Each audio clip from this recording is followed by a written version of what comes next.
Hey there, Black Sheep. Welcome back to the channel and this week's episode of This Bites, the series in which we analyze the Watchtower propaganda and highlight how it implements the bite model. If you're unfamiliar with the bite model, it's the go-to method used to identify extreme control groups and cults and the methods that they use to coerce, manipulate, and maintain control of their members. This week, at a Kingdom Hall near you, Jehovah's Witnesses will be covering Watchtower Article 5 of the February 2024 Study Edition. The article is entitled, I Will Never Abandon You. Subheading 1, Paragraph 1 starts us off strong. So what you need to understand is that in Jehovah's Witness doctrine, there are two tiers of salvation. The 144,000 anointed, meaning hand-chosen by God to rule as kings and priests in heaven, which include the governing body that run the Watchtower Bible Tract Society from New York, these guys, and the other sheep, Jehovah's Witnesses who survive the long-awaited Armageddon to live in an Edenic-like paradise free of evil.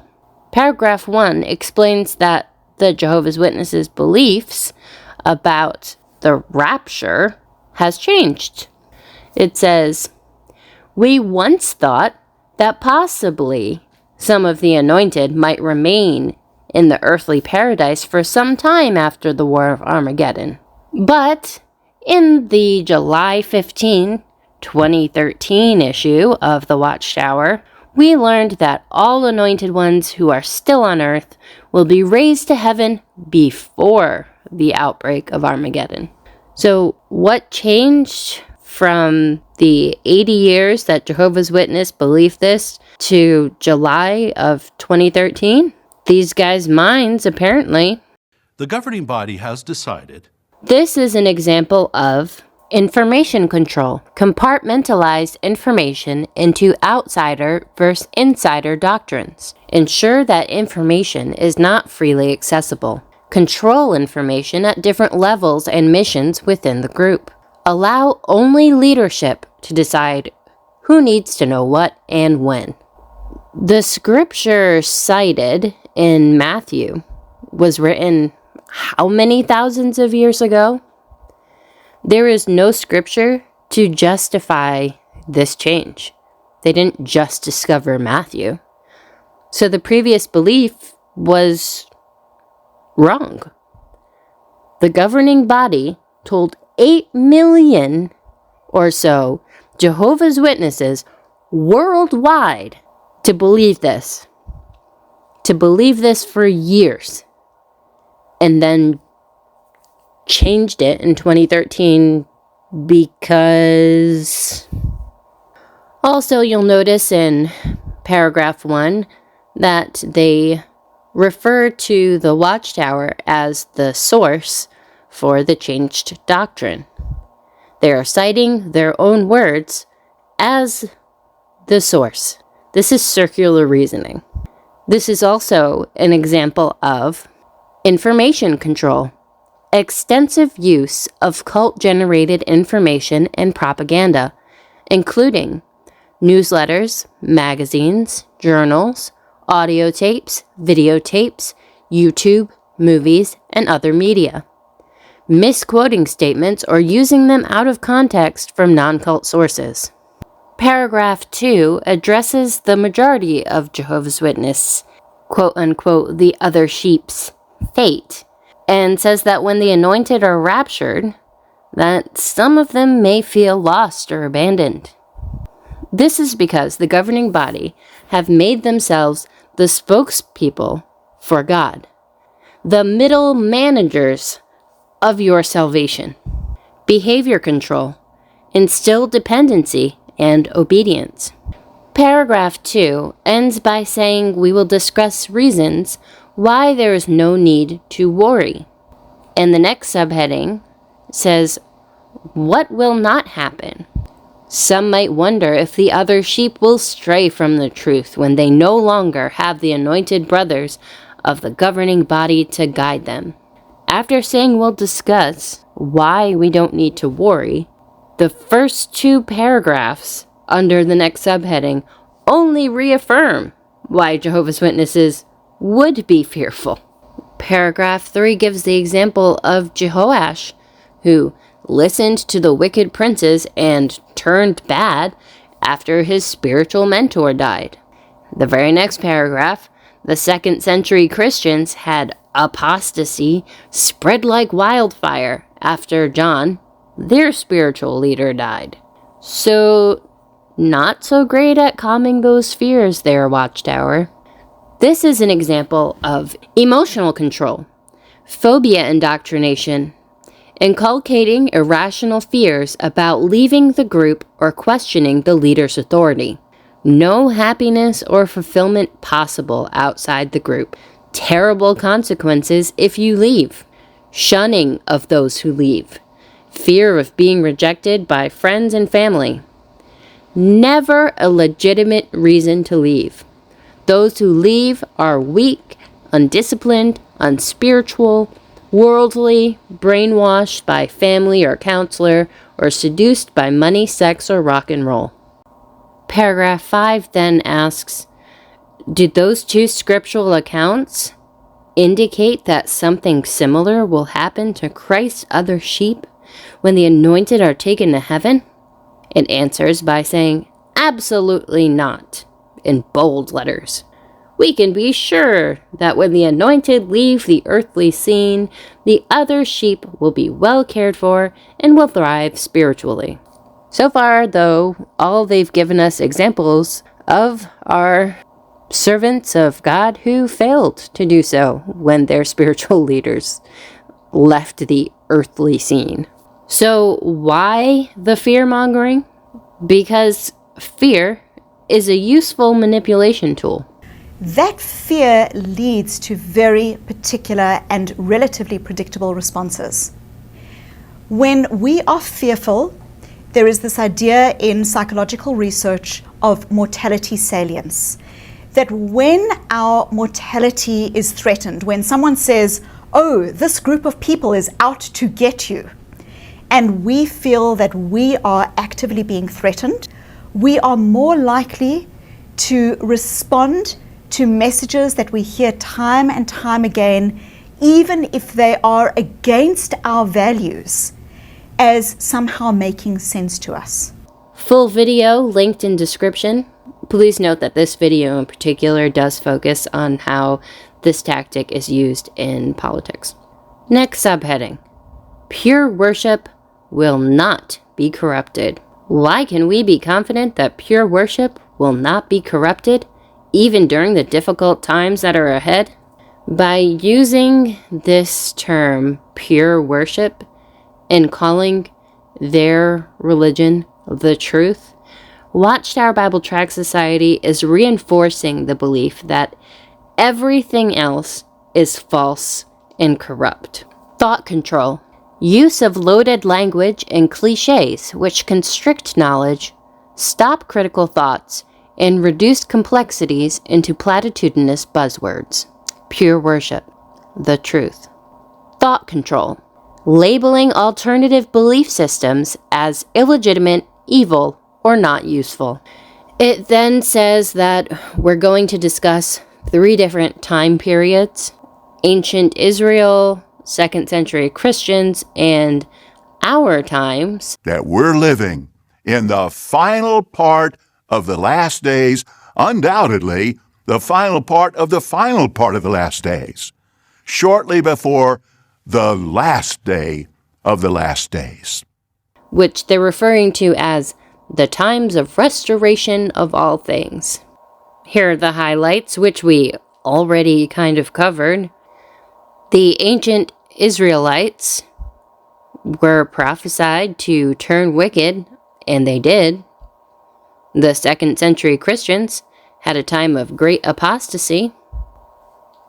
But our time, apparently this is the time of restoration, which, according to Jehovah's Witness doctrine, started in 1914. 1914 is a number calculated incorrectly off the wrong date due to actual archaeological evidence and historical proof of the fall of Babylon.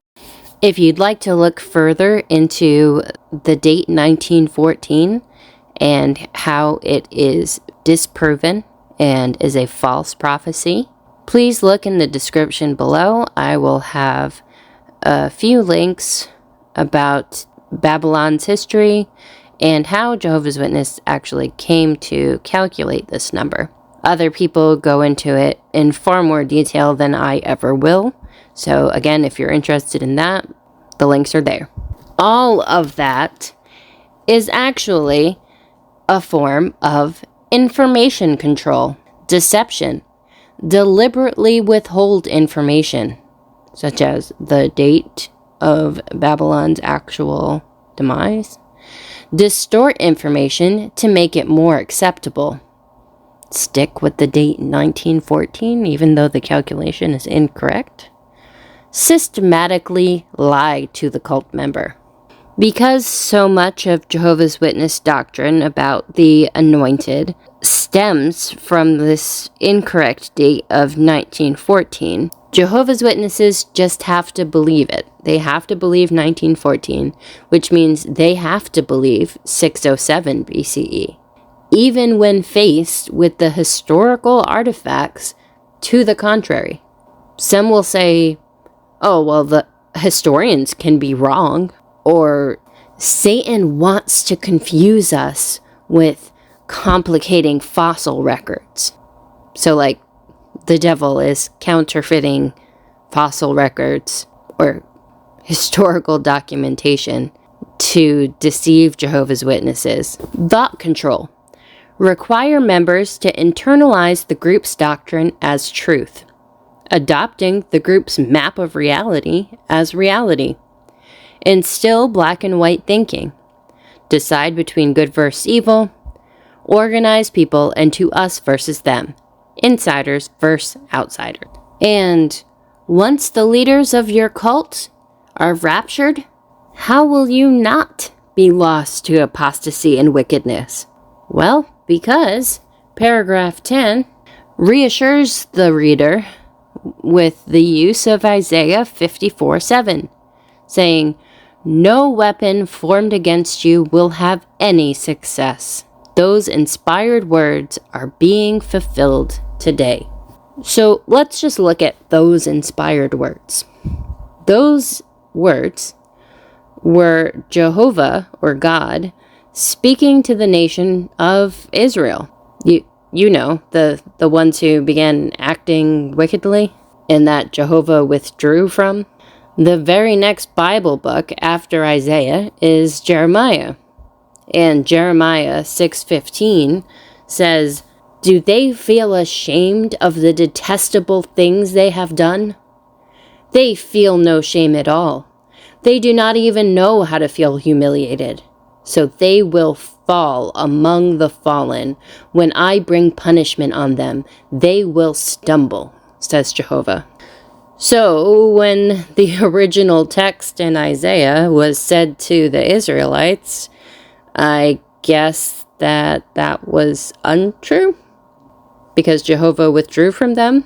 But, now that it's recycled and repurposed and cherry-picked by the governing body to apply to Jehovah's Witnesses today, now those words in Isaiah will remain true. Paragraph 10 goes on to use the term pure worship again, and that's one of those buzzwords because they only use that term pure worship to refer to their way of serving God. Next subheading, what will happen? The last subheading said what will not happen. There was literally no evidence or anything really reassuring in any of those paragraphs. So far, all we have are two examples of groups of God's people messing up. So what will happen? Well, according to paragraph 11, Jesus is our shepherd. He is the head of the congregation. Jesus clearly stated, your leader is one, the Christ. Oh, really? The governing body could be likened to the voice of Jesus, the head of the congregation. So when we willingly submit to the faithful slave, we're ultimately submitting to Jesus' authority and direction. Finally, paragraph 12, 13, and 14 try to actually offer a solution by saying that the governing body has been training men, because only men can be congregation leaders, and that these men have been training for decades. They train as elders, traveling overseers, branch committee members, overseers at Bethel, which are the compounds, and others. The governing body has been training helpers who will take their place and continue steering Jehovah's Witnesses on the Watchtower Bible Tract Society course to salvation. This is, again, instilling dependency and obedience, but it's also a form of behavior control, discourage individualism, encourage groupthink. Jesus was meant to be the mediator between Christians and God.